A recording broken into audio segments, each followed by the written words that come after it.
Hi, this is Peter Godinez, your ambassador.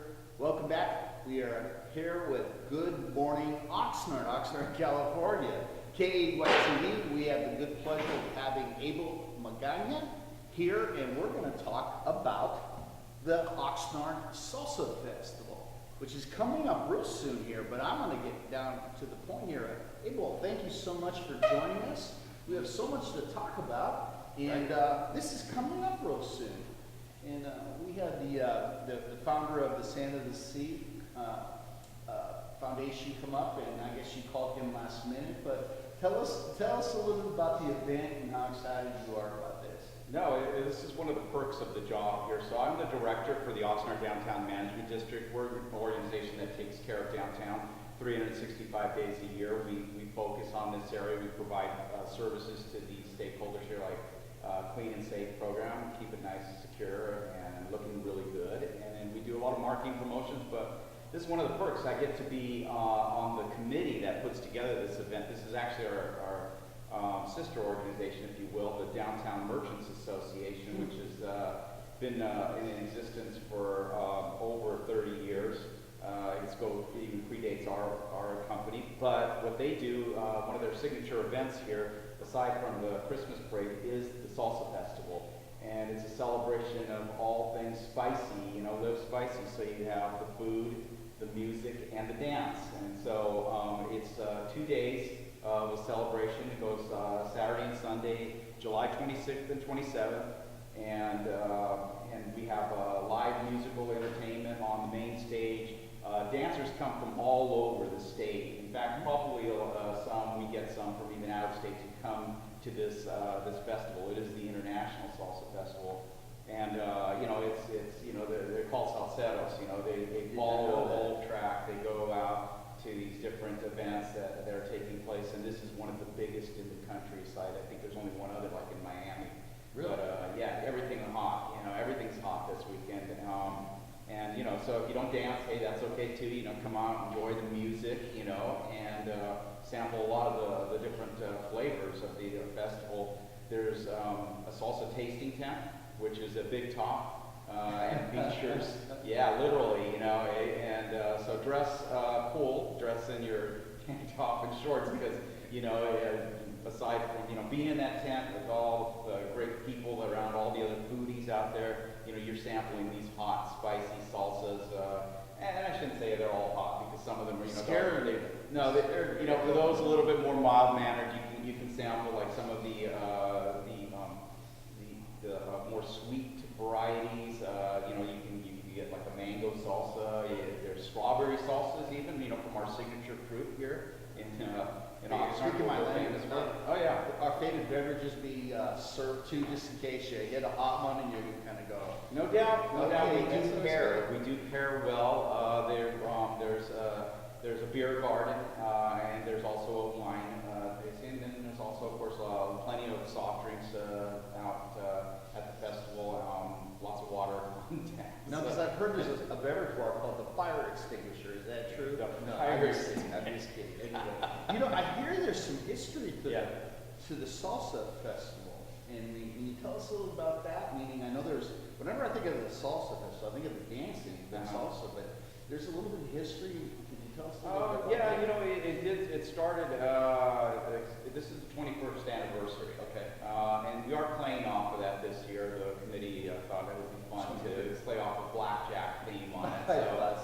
So that's it's got a great poster and a lot of merchandise that'll be available, souvenirs, playing off that theme. So it's really colorful graphics and such. But the history goes back, and I said about 21 years. It was started by the Downtown Merchants Association, like I mentioned, that they saw it as a way to attract people into the downtown area.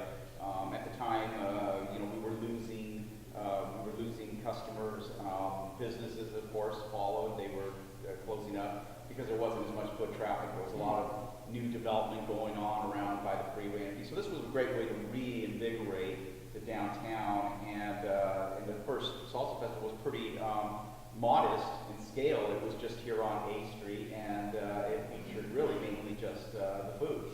And then over time, we added these other components to it, the music and the dance and the rest is history because it really has grown to be a major event that's known throughout the country and attracts 40,000 visitors over the course of the weekend. I should mention actually too, on Friday, you can't wait to the weekend, there's going to be a kickoff concert. We do that in Plaza Park, as well as the whole festival really. That's the centerpiece right there in Plaza Park. Main stage is already set up, and I think so. We bring out a very special guest band on that date. This particular year, it's going to be a local homegrown product. It's a group that's comprised of a number of salsero musicians here. So it's like an all-star band. It's a local all-star band, and they'll be playing on Friday evening at Plaza Park from 6 o'clock on. So it's going to be a whole lot of fun. There's still tickets available right now. I don't know when this is going to air, but if anyone's interested, go just to oxnardsalsafestival.com and you can pick up your tickets. I'm really glad you shared the history, because as somebody who knows about the Salsa Festival and what aspects I see of it, and one of the things I'm always attracted to is you always seem to get what I call semi-celebrities, which always draws. And for instance, something sticks on my mind, George Caldwell, not here anymore in the area, but got involved, trained. Like I remember he was complaining about the amount of pain. He lost 60,000 pounds. I mean, he was set to go. Again, probably one of my own personal favorites, Bonnie Wago. Oh my gosh, Right. I mean, the word got out. And then again, who was our guest last week? What's that? Mike Barber. Yes, Mike Barber, who all of a sudden got, like I said, Right. he got called. Right. He's just well known, but is that like part of Yeah, you bring up one of the most heartwarming elements of the, no pun intended here, of this event is that it is actually a community-based event. And so we have you have one part of the program is something we call Dancing with the Community Stars. And what that does is it pairs a local celebrity, someone who's done really well in the community, always is known for giving back, and they pair up with, they're not dancers to begin with typically, they're amateurs. Some is, Well, yeah, Bonnie I thought, but like I said, George, yeah, thing, and definitely not Mike. So, Maybe runner, sorry, no but- offense, Mike, but But he stepped up. great right? guy. He stepped up literally, and he's taken dance lessons, intensive dance lessons with a professional salsa dancer, and so then they get sponsors. It's just much like a jogathon or something Yeah, like that, yeah. where you get sponsors to give you a few bucks, and then that adds up. And so I think the record, I think actually for raising money for a charity, so what they do is they raise money for charity, is I think it was over $40,000 or $50,000. That was Bonnie. I'm not surprised, and I'm not even a mind reader. Yeah. I mean that was special, and thank you for answering that, because again, that was being a marketing PR guy. I go, as much as you're educating me on the festival, I'm just thinking, wow, you guys got it right.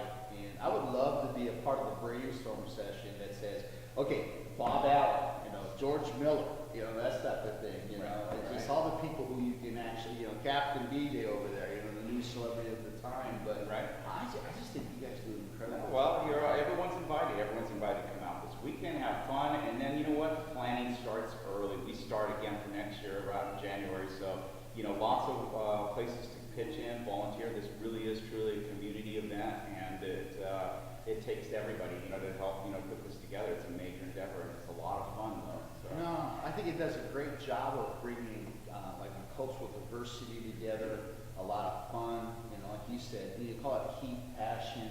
I think somehow salsa dancing just does that to people. Yeah. And you've been involved how long now with this? Since the Well, I've been with my organization for about 5 years, so I just came in, and then it's already a well-oiled machine. It's doing their Oh, you're thing so and everything. humble. It's just fun to jump in there. There's a great group of dedicated people who've been there doing it since the beginning. I mean, Wow. You've got some of the founders that are still on the committee and leading this thing, so it's really a very special and unique event here in Oxnard, in our entire community, but puts a good spotlight on downtown, that's for sure. We love it. Well, I know that if I did a poll the two questions that people would want to know is, number one, can you make a pretty mean salsa recipe? And number two, can you actually dance the salsa pretty good? Not the best, but can you actually show basic 3 moves? Not that I'm going to have you do it here.